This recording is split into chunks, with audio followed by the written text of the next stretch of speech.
This is Randy Bragg of my video diary.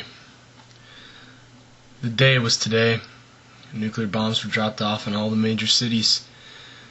We still have power, fortunately, but I don't know how long it'll last. The city's pretty much turned to chaos. Everybody's fighting, and I don't know what to do. I just hope Mark's okay. I picked up his family at the airport. Luckily, we made it back before the blasts came. Peyton had an accident with one of the flashes, though. She's blind. Luckily, we have Dr. Gunn. Oh well. I hope I can make it. Until the next. We made it. We've lasted for a while, but fresh water was getting hard to find. Luckily, one of my ancestors had dug an artesian well, so we could get as much fresh water as we want, even though the smell's kind of different. All of our meat is spoiling, so we've had to find as much salt as we can to pack. I just don't know how much longer I can last. I mean, I love Lib, and I'm happy with her, but this isn't how the world should be.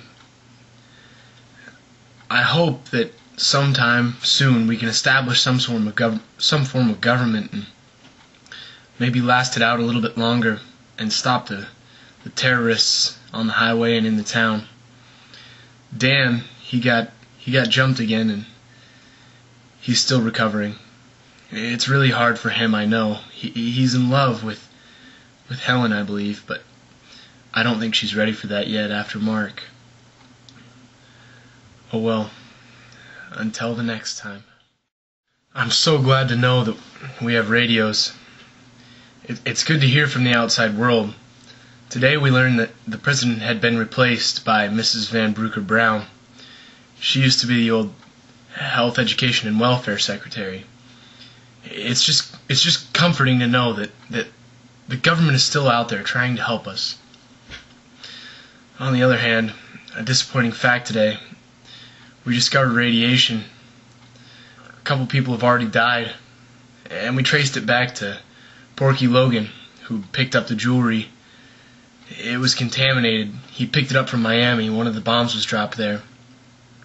We had to bury him, and I felt terrible, but in order to get him buried, I had to force people to help by gunpoint. I didn't ever want to resort to this, but it's the only way. It's the only way we can survive. Until next time. It's been almost happy these past couple of weeks. We finally established some order in the town. They announced that former Army officers should take charge, so me and Admiral Hazard, we've decided to take reign over the city. I married Lib on Easter Sunday. I was married. It was a beautiful wedding, and I'm really excited to be with her. But now, with all this power comes responsibility. All those terrorists that have been attacking people on the highway have to have a stop put to them. And so me, Bill, Malachi,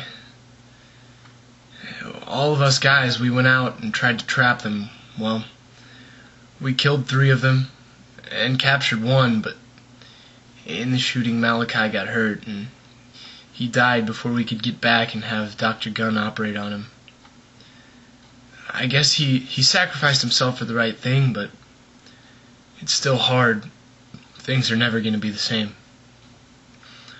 Until next time. We had our first contact with the outside world for the first time in months. They came and told us that everything was going to be okay, that they were establishing order and that we could get refuge from them, that they would rescue us. A couple weeks ago we saw a plane with cylinders under the wings. I figured they were taking radiation samples from the air. This morning they dropped pamphlets that told us not to be afraid, that they were coming. They were going to rescue us. They were friendly. It was so nice to hear from them. It was so nice to know that there really is an outside world still. It's not all gone. A good thing we won the war, but does it really matter? Does it really matter that we won the war?